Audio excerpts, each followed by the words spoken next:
నిన్న మొన్న గత 2-3 రోజులుగా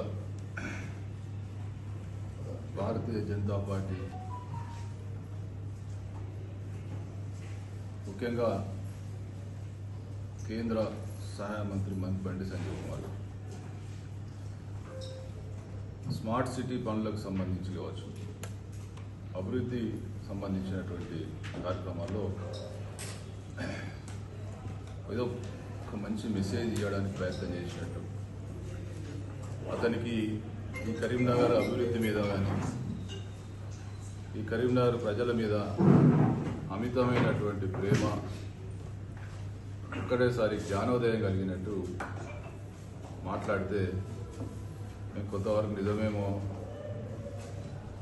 5 సంవత్సరాలు ఎంపీగా చేసి 1 సంవత్సరంగా కేంద్ర మంత్రిగా ఎంపీగా ఉండి జ్ఞానోదయం కలిగిందేమో, మరి అట్లా ఇటేమన్నా జరిగిందేమో అని అనుకున్నాం. ఆయన మాట్లాడింది ఏంది? మీడియా సమక్షంలో మాట్లాడింది. జెండాలు పక్కకు పెట్టినాం, అభివృద్ధి ఎజెండాగా పనిచేస్తున్నాం అని చెప్పి మాట్లాడింది. మేము అనుకున్నాం ఇవన్నీ కూడా అభివృద్ధికి సంబంధించినటువంటి కార్యక్రమాలు కదా, అధికారులు ఏర్పాట్లు చూసుకుంటారు, మనం అభివృద్ధి విషయంలో మరి కలిసి ఉండాలనేటువంటి ఆలోచన ఇది మంచిదే అనేటువంటి మా ఉద్దేశంతో మేము కూడా భావించినాం. కానీ ఏం చేసిండు? భారతీయ జనతా పార్టీ సమావేశాలు ఏర్పాటు చేస్తే, వాళ్ళ పార్టీకి సంబంధించినటువంటి సమావేశం ఏర్పాటు చేస్తే ఏ విధంగా అయితే భారతీయ జనతా పార్టీ జెండాలు, ఏ విధంగా అయితే భారతీయ జనతా పార్టీ హోర్డింగ్లు, ఫ్లెక్సీలు కట్టుకుంటారో ఆ విధమైనటువంటి ఏర్పాట్లు చేసుకుంటారు. ఆయన నోటితో అన్నాడు అభివృద్ధి విషయంలో జెండాలు అవసరం లేదు. కానీ కుటిల రాజకీయానికి మళ్ళీ ఆ రెండో నిమిషమే తెరలేపి కరీంనగర్ నగరం వాటితో పాటు ఎక్కడెక్కడైతే అభివృద్ధి కార్యక్రమాలు చేస్తుందో అదంతా కూడా బీజేపీ జెండాలతోటి, బీజేపీ ఫ్లెక్సీలు, బీజేపీ హోర్డింగ్స్ తోటి, కటౌట్స్ తోటి నింపిండు. అంటే నీ చిత్తశుద్ధి అంతా కూడా ఏ విధంగా ప్రజలను బీజేపీ చేస్తుంది, ఇదంతా కూడా బీజేపీ వల్లనే జరిగింది, కేంద్ర ప్రభుత్వం వల్లనే ఇవన్నీ అభివృద్ధి పనులు జరిగినాయి అని అనిపించుకునే ప్రయత్నంలో తప్పుదోవ పట్టించే కార్యక్రమం చేసి దాన్ని సఫలీకృతమైన అనుకుంటా ఉన్నాడు.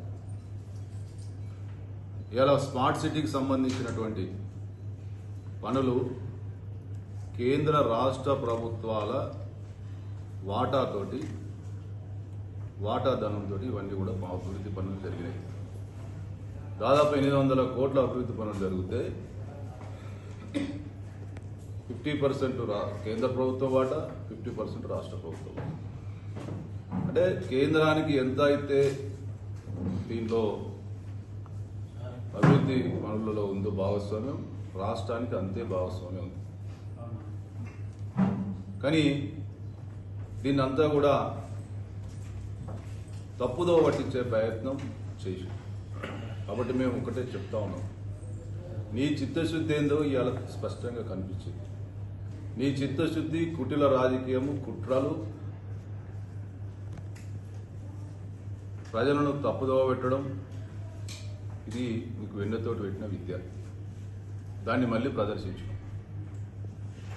గత 5 సంవత్సరాలుగా కేంద్రంలో మీరు, రాష్ట్రంలో బీఆర్ఎస్ పార్టీ అధికారంలో ఉంటే కేంద్రలో ఉన్నటువంటి ప్రభుత్వంలో నువ్వు ఎంపీగా ఉండి ఏ ఒక్కరోజు కూడా ఆ రోజు ప్రతిపక్ష పార్టీగా మేము స్మార్ట్ సిటీ పనులలో అవినీతి జరుగుతూ ఉంది, దోపిడీ జరుగుతూ ఉంది అని చెప్పి మాట్లాడితే ఒక ఎంపీగా ఏ ఒక్కరోజు కూడా సమీక్ష చేయనోనివి, ఏ ఒక్కరోజు కూడా మాట్లాడనోనివి, ఇవాళ తుది దశకు రాగానే ఇక మేమే మొత్తం చేసాం, కరీంనగర్ అంతా మేమే సుందరీకరణ చేసాం అని చెప్పి ఇవాళ కరీంనగర్ అభివృద్ధిని నేను ప్రదాతగా చెప్పుకునే ప్రయత్నం చేసాం.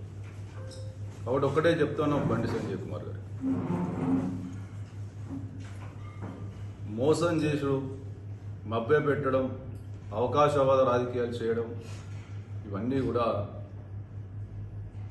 దీనివల్లనే లబ్ధి పొందా ఎప్పటికీ అనుకుంటే ప్రజలు అన్ని గమనిస్తూ ఉన్నారు.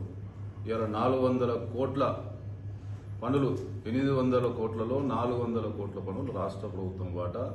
ఈ మధ్యనే కాంగ్రెస్ ప్రభుత్వం అధికారంలోకి వచ్చినాక కూడా 50 కోట్ల రూపాయల వాటా ఇవ్వడం జరిగింది. ఇవన్నిటిని కూడా